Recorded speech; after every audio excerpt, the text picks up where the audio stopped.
High! আজ অনেক দিন পর চলে এসেছি একটা ভিডিও নিয়ে। সব রকম ভিডিও মিক্স করে একটা ভিডিও করলাম শর্টকাটে। সত্যি কথা বলতে আমি একটা লং রেস্ট নিয়েছিলাম প্রায় 10-12 দিনের। মাকে নিয়ে একটু গেছিলাম হাওয়া চেঞ্জ করতে। যেহেতু মা মেয়ে থাকি, একটু মাইন্ড চেঞ্জ না হলে, মুড চেঞ্জ না হলে কেমন একটা লাগে। তাই জন্য সবাই মাকে নিয়ে চলে গেছিলাম একটু মাসির বাড়িতে। মাসির বাড়ির বাসন্তী পুজো, মাসির বাড়ির সামনে বাসন্তী পুজোতে। যেহেতু মাসির বাড়ির পুরো সামনে বাসন্তী পুজোটা হয়, তাই জন্য এই যাওয়া।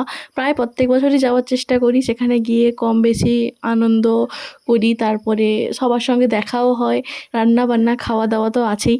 যাই হোক, এবারে একটা নতুন জিনিস অ্যাড হয়েছে, সেটা হচ্ছে আমি আর আমার মা আগেন মাংস ডিম এগুলো খেতে পারিনি, কারণ আমাদের চৈত্র মাসে যেহেতু মাংস ডিম খাওয়া হয় না।